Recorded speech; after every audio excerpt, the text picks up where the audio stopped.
Le projet La Voix des jeunes du Sahel, dialogue entre jeunes et institutions, a pour objectif de favoriser l'implication effective des jeunes des États membres du G5 Sahel dans les processus nationaux de décision politique, économique et sociale. Nous constatons que les cursus n'ont pas évolué depuis plus de 30 ans dans certains pays.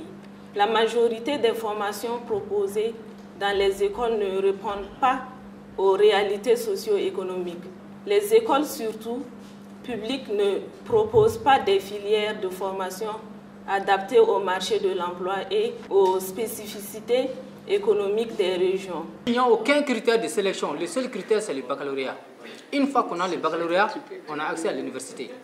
Et Dieu seul sait comment les enfants sont admis à ce baccalauréat. Actuellement, l'éducation dont nous avons bénéficié, ce n'est pas une éducation qui nous envoie à l'effort. Nous voulons avoir tout au moindre coût et sans effort.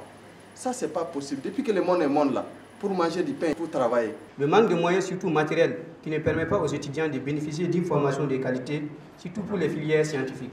La faiblesse du niveau de pédagogie, le manque de vocation du corps enseignant de certains, le laxisme dans l'encadrement et fuite de responsabilité de certains parents, l'insuffisance des infrastructures scolaires et des enseignants, donc beaucoup d'écoles restent sous paillage, des grands effectifs qui handicapent l'éducation. L'enseignement n'est pas adapté à nos réalités et donc il faut qu'on essaye de faire des réformes pour l'adapter au monde d'aujourd'hui, afin que chacun puisse y trouver sa place. L'apprentissage au métier, pour que ce ne soit pas seulement réservé à ceux de la formation professionnelle.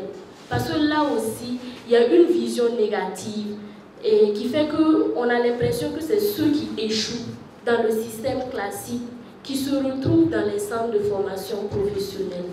Nous savons que dans les pays du G5, le taux de réussite au baccalauréat est faible et qu'il faudrait qu'il y ait d'autres orientations, d'autres programmes chrono pour que ces mêmes jeunes puissent trouver une possibilité de s'épanouir et de se développer. C'est ainsi que 1250 représentants d'organisations de jeunesse dialoguent avec leurs autorités respectives dans 25 régions à travers les 5 pays d'intervention. Après avoir débattu des difficultés que rencontrent les jeunes en matière d'éducation, 4 pistes de solutions ont été identifiées comme prioritaires. Augmenter les budgets en faveur de l'éducation afin de rendre l'éducation primaire gratuite et universelle. Renforcer et valoriser le corps enseignant. Repartir les infrastructures de meilleure qualité sur l'ensemble des territoires nationaux.